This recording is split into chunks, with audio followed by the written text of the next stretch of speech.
espacio en www.radiomajestad.com. El siguiente segmento tiene contenido o opinión.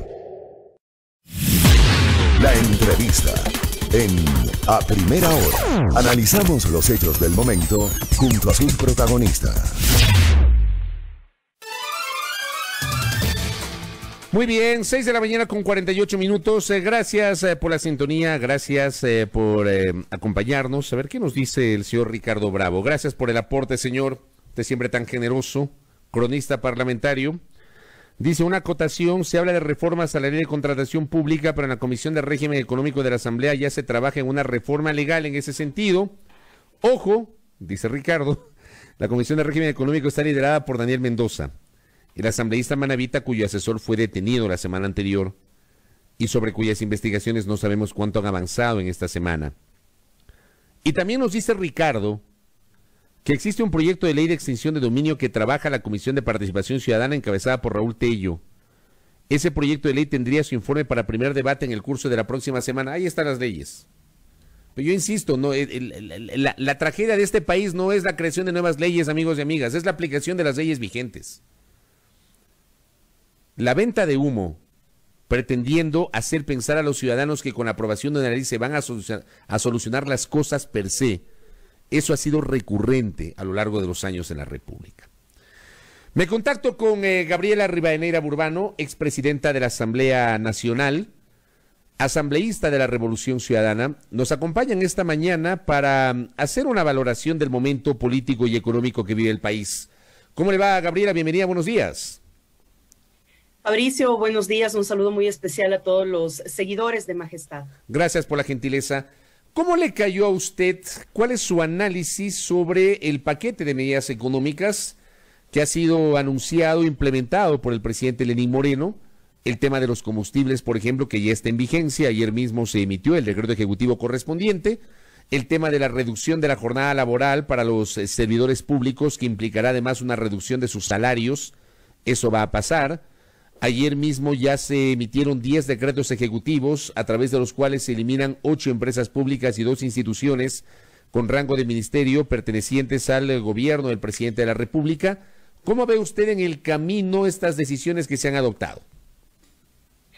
Fabricio, realmente es preocupante porque no son las acciones de las últimas leyes y en eso coincido totalmente con su comentario que me antecedió a este espacio.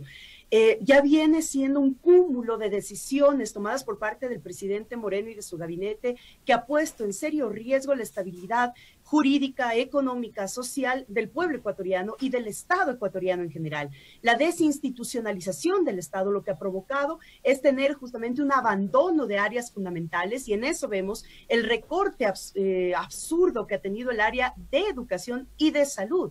Y en medio de la pandemia, claro, encontramos un sistema de salud absolutamente débil que ha puesto en riesgo la vida de los ecuatorianos y ecuatorianas. Y en ese sentido, ver ahora cómo ya organizaciones sociales empiezan o retoman el reclamo que ya se lo hizo en octubre del 2019 frente al descontento que se tiene del gobierno del presidente Moreno y del vicepresidente Otto Sonel-Hosna, vemos que ya hay organizaciones sociales que empiezan a manifestarse y que anuncian movilizaciones la próxima semana. Entonces tenemos malestar en estudiantes y docentes, malestar en funcionarios públicos despedidos y malestar en esos funcionarios por reducción de salario, empleados del sector privado despedidos en las peores condiciones y vulneraciones de derechos de los trabajadores, ciudadanos inconformes frente al abuso de la banca privada, ciudadanos que se están quejando del alza del precio o del pago de luz y de agua potable que ha subido en los últimos meses.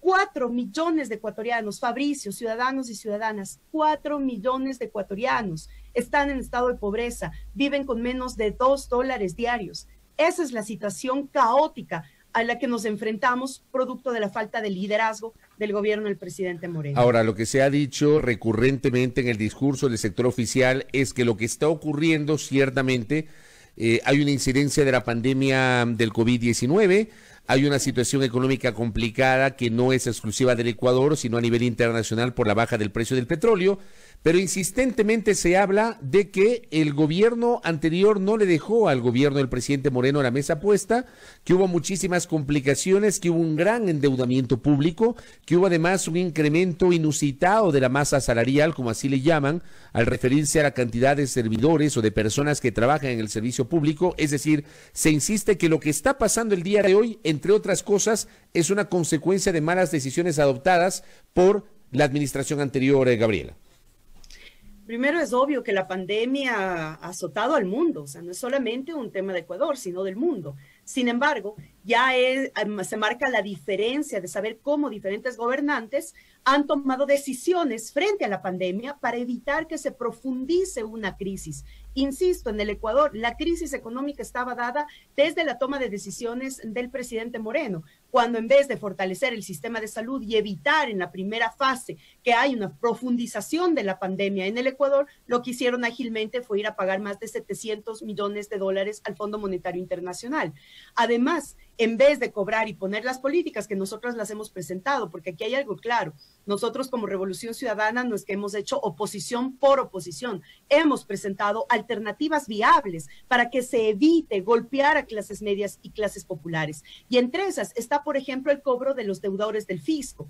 Las empresas más acumuladores del capital de estos años deben tener un aporte. Sin embargo, en la ley de apoyo humanitario, para conseguir los votos, se bajaron todo el articulado referente al tema de los aportes de estos grupos de élites económicas, como por ejemplo el aporte que estaba ya aceptado por la comisión, que es el 2% sobre bienes instaurados en paraísos fiscales de ecuatorianos que están sacando justamente divisas. Han salido del Ecuador divisas y realmente la dolarización está en riesgo producto de esa salida de divisas que ha sido absolutamente perjudicial para el país. Pero además, en el 2019 se registró un aumento considerable en las utilidades de la banca privada. Lo que decíamos era, el 10% de las utilidades registradas en el 2019 debería ir para el aporte en este momento de pandemia. Solo con eso ya se hubiera subsanado los recursos necesarios. ¿Para qué? Para fortalecer el sistema de salud, para implementar una renta básica, que es ahora parte del debate mundial. Yo quiero comentarles que tanto la CEPAL el día de ayer acaba de hacer el anuncio que apenas en América Latina y el Caribe implementar la renta básica sería el 2.1% del Producto Interno Bruto. Sin embargo, son políticas que no están siendo debatidas en nuestros países. La internacional, que salió hace un par de semanas atrás desde el Grupo de Puebla, desde que además el Grupo de Puebla lo conforman expresidentes de la región, desde el Foro de Sao Paulo, etcétera, nos hemos adscrito a la solicitud del presidente de Argentina, Alberto Fernández, para la condonación y renegociación de deuda externa urgente para nuestros países. Y mira que hay un caso, ahora que lo topé de Argentina, Fabricio, si me permite, poner un caso. Argentina, el presidente Alberto Fernández pudo haber hecho la fácil y empezar a culpar a Macri de la debacle que dejó Argentina, con un sobreendeudamiento que llega al 92% en relación al Producto Interno Bruto. Sin embargo, Alberto Fernández se ha dedicado a gobernar y hoy es uno de los países con mejor manejo dentro de la pandemia, a pesar de las situaciones en las que el Macri dejó el país. Usted no asume, en Ecuador, usted dice el Ecuador no quedó sobreendeudado. Eso le iba a preguntar. Ecuador quedó bajo la deuda del 40% que dice la Constitución. Sin embargo, han sido las pésimas decisiones políticas que han llevado a profundizar una crisis económica y la ineptitud y la mediocridad, lo único que les lleva es a culpar al gobierno anterior en vez de ponerse a gobernar. Eso es incapacidad de liderazgo y de gobernanza. Justamente eso le iba a preguntar, pero ya me contestó. Si es que había o no un sobreendeudamiento, usted me dice que no quedó sobreendeudado el país. Pero bajo esos argumentos, además, se adopta una decisión que tiene que ver con la eliminación del subsidio a las gasolinas, al diésel y la liberalización de su precio. Se ha creado un sistema de bandas, que es lo que se va a aplicar a partir del próximo 1 de julio. Eso dice el decreto ejecutivo emitido el día de ayer. En estos días tenemos una reducción de 10 centavos de la gasolina extra y de 3 centavos del diésel, pero seguramente el 1 de julio, y va a depender del comportamiento del precio del petróleo, la cosa podría cambiar. Una de las cosas que siempre, digamos, se ha debatido en los últimos meses, sobre todo después de los hechos de octubre, es por qué en los 10 años de la Revolución Ciudadana no se tomó una decisión sobre los subsidios? Porque claro, uno se pone a reflexionar y a analizar. El subsidio debería beneficiar al que menos tiene, pero resulta que el subsidio de los combustibles nos estaba beneficiando a todos, a los que tienen y a los que no tienen. Pasa con el gas de uso doméstico, pasa con la gasolina. ¿No cree usted que esta fue una asignatura pendiente de los 10 años de la Revolución Ciudadana de no haber tomado una decisión radical sobre el tema de los subsidios, Gabriela? Se debatió mucho sobre la focalización de los subsidios y yo creo que en ese sentido tenía que darse una focalización. Sin embargo, no vemos que haya focalización. Lo que detonó la explosión social de octubre de 2019 fue el anuncio de la revisión de subsidios. Hoy el gobierno ha retirado los subsidios a los combustibles. Claro que temporalmente o de manera inmediata baja el costo del combustible, obviamente por la baja de petróleo a nivel mundial, pero el momento en el que empieza a recuperar, obviamente ese costo va a subir y con eso sube absolutamente todo, se encarece la calidad de vida. ¿Qué es lo que nos están diciendo? ¿Y por qué los subsidios? Porque en países tan desiguales como el nuestro, donde hay un sector mínimo con gran acumulación de riqueza y un sector máximo de clases medias y clases pobres, los subsidios permiten mantener cierta equidad y cierta cobertura en temas básicos. ¿Para qué? Para que el índice de Gini, que es lo que nos permite medir la ampliación o el cierre de la brecha de desigualdad, no se dispare. Y lo que tenemos es que igual la CEPAL anuncia en sus nuevos indicadores mundiales que el Ecuador está bajando 3% en los indicadores Gini, es decir, aumenta la clase pobre en el Ecuador. Si nosotros en los 10 años de la Revolución Ciudadana cerramos con 2 millones de ecuatorianos que pasaron a clase media, siempre lo advertimos que esa clase media tenía que ser protegida. ¿Para qué? Para que no retorne estado de pobreza. Y hoy tenemos 4 millones de ecuatorianos en estado de pobreza. Este año vamos a cerrar con 8% de decrecimiento. Este año además se aumenta 4 puntos de desempleo, lo que quiere decir 2.8% de más pobres en esas mayorías. Esa es la gravedad. Y si retiras los subsidios, claro, ¿qué es lo que está pasando? Una persona, yo voy a poner el caso de un servidor público que gane $800. $800 cuyo salario ya entra a una reducción del 25% de su remuneración, más el aporte que debe dar por 9 meses frente a la situación país. Eso quiere decir que ese funcionario estará recibiendo, ya reducido el IES, etcétera, cerca de $330, $350. Con eso tiene que subsistir todo el mes. ¿Qué quiere decir? Que estaría por bajo incluso el salario básico unificado en el país. Si eso pasa con un funcionario público que se supone es trabajador formal, no me quiero imaginar qué es lo que está pasando con los trabajadores que no tienen formalizado su trabajo, los comerciantes, los agricultores, etcétera, los ingresos que no llegan a $2 diarios y que la subida de los precios de los combustibles va a afectar de manera directa. ¿Por qué? Porque sube el transporte, suben los pasajes, suben servicios básicos, es decir, empieza realmente a golpear lo que nosotros habíamos alertado desde hace meses, si no es años, que llevamos en esta lucha como oposición. El único partido de oposición al gobierno del presidente Moreno es que debíamos evitar golpear a clases medias y clases Pero Gabriela, le preguntaba y le quiero insistir, ¿estuvo en el radar del proyecto político de la Revolución Ciudadana entre 2007 a 2017 la eliminación de los subsidios? Si estuvo en el radar, ¿por qué no lo hicieron? Eso me refiero, Fabricio. Yo creo que ahí se tomaron ciertas acciones. Se tenía que ver y se debatió mucho sobre la focalización de subsidios. Recordemos en ese entonces que incluso se hablaba del tema de la gasolina súper. Sí, son temas que tenían que haberse tomado mayor celeridad, pero ante eso también hubo otro tipo de medidas. Por ejemplo, el tema del uso del gas, del GLP, del gas doméstico.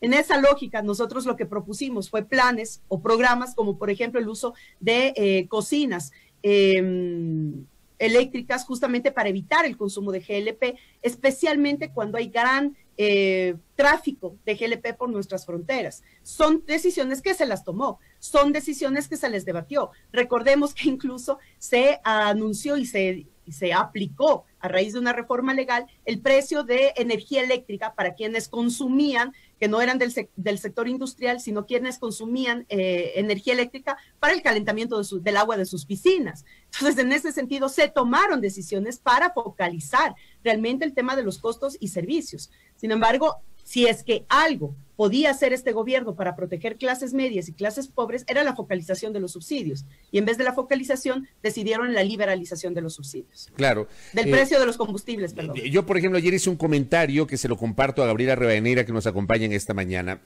Yo creo que, por ejemplo, esa sí es una asignatura pendiente, el haber tomado una decisión sobre los subsidios, eliminación, focalización, no sé, pero había que tomar una decisión sobre los subsidios. Sí creo que en el camino hubo una apuesta interesante a propósito del anuncio del cambio de matriz energética con la generación de los proyectos hidroeléctricos para poder consumir electricidad, energía más limpia, tratar de dejar los combustibles fósiles, etcétera, pero no se logró potenciar. Mencionaba el caso de las cocinas de inducción, por ejemplo, que creo yo fue un anuncio, un plan muy interesante, pero que también fue denostado por algunos sectores. Alguna gente inclusive se quedó con que las cocinas de inducción no hacían cocolón para denostar el tema de las cocinas de inducción. Pero por otra parte también me parece que le faltó ahí mayor empuje o mayor decisión a el gobierno anterior para justamente adoptar una medida radical. O sea, yo sí creo que era el momento. Ustedes tenían el momento, tenían mayoría en la asamblea, habían ganado varias elecciones. Creo que ese era el momento, Gabriela. Mira, Fabricio, yo creo que faltaron muchísimas cosas por hacer. Fueron apenas 10 años de una transformación profunda y de temas estructurales. Desde la asamblea, por ejemplo, solamente para poner un paréntesis, en la Asamblea Nacional en 4 años aprobamos más de 70 proyectos de ley que entraron en vigencia.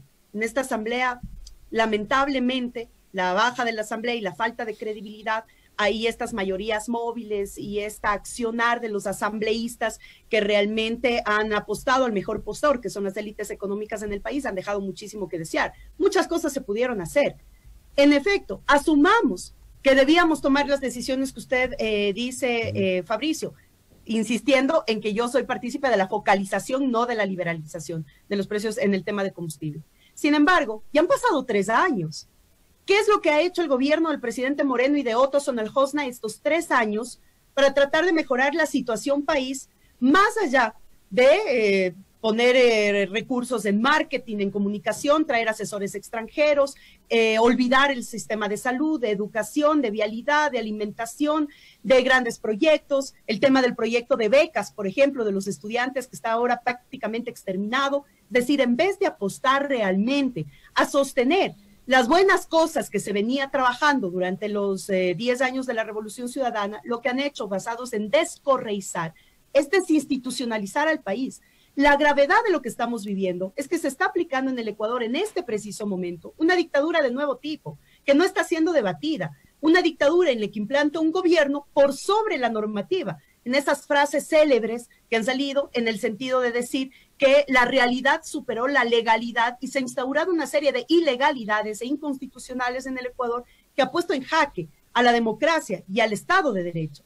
En este sentido, recuperar el Estado de Derecho en el país debería ser en este momento una impronta de todas las organizaciones sociales y políticas que realmente nos vamos y nos estamos enfrentando a una debacle y a una caída sin retorno del país si es que no marcamos una diferencia con el gobierno actual. ¿Cómo se recupera ese Estado de Derecho, Gabriela? ¿Cómo se recupera ese Estado de Derecho? ¿Qué proponen ustedes? Y ahí viene mi otra pregunta, por eso permítame interrumpirle. El domingo Lenín Moreno cerrará su 3er año e iniciará su 4º y último año de mandato.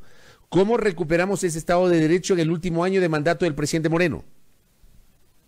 El 24 ha sido el 24 o después del anuncio, el 25 ya han sido anunciadas varias movilizaciones y anuncios de paralizaciones en diferentes puntos del país por organizaciones sociales producto de la crisis que está viviendo el Ecuador. Nosotros hemos dicho que hay herramientas constitucionales para dar una salida viable. No somos partícipes de derrocamientos de presidentes, no somos partícipes de golpes de Estado, eso se los dejamos a los fascistas.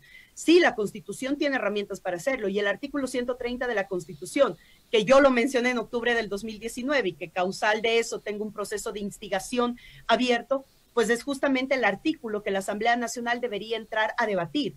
El artículo 130 es la destitución del presidente de la República por incapacidad de gobernar y dar paso a un gobierno de transición que pueda realmente frenar la debacle, frenar la caída al barranco a lo que nos está mandando el presidente Moreno y Otto Sonelhosna hasta que la convocatoria de elecciones generales. De tal manera que esa coalición o ese gobierno de transición debe ser en base a un gran acuerdo nacional, y nosotros lo hemos dicho con absoluta claridad. Podría incluso dirigir ese gobierno de transición el peor o el más grande de los anticorreístas, porque esto no se trata de correístas o anticorreístas, se trata de recuperar o frenar la caída del país. Después, en la disputa electoral, ya veremos en tesis, en ideas, en argumentos, en plan de gobierno.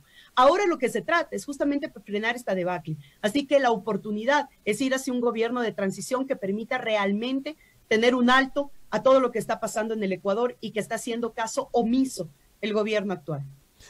¿Qué van a hacer ustedes como Revolución Ciudadana en este último año? A ver, el domingo inicia el último año de mandato de Lenín Moreno. En pocos meses, estamos mayo, junio, julio, agosto, septiembre. En septiembre se convocarán elecciones, vendrá ya la etapa de inscripción de candidaturas, en diciembre comenzará la campaña.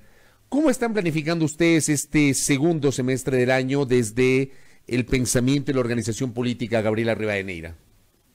Nosotros no hemos dejado de trabajar, es más, seguimos trabajando en la organización de nuestras bases militantes y además también con algunas organizaciones sociales con las que estamos trabajando ya en la elaboración del plan de gobierno, de lo que vamos a presentar el próximo periodo electoral. Sin embargo, es claro que el correísmo ha sido atacado fuertemente por una proscripción política de sus dirigentes. Y en ese sentido, una de nuestras prioridades, tanto del equipo jurídico como político, a nivel nacional y a nivel internacional, es justamente lograr que se respeten los derechos de participación política de Rafael Correa para que él pueda estar en papeleta, ya sea de candidato de vicepresidente o candidato a asambleísta, de tal manera que eso pueda determinar también una coalición importante dentro del país. De tal manera que estamos trabajando en ese primer frente. El segundo frente, obviamente, es el tema del fortalecimiento de nuestras bases y de nuestros cuadros políticos. Recordemos que son elecciones presidenciales y elecciones parlamentarias. Y en esa lógica nosotros estamos absolutamente conscientes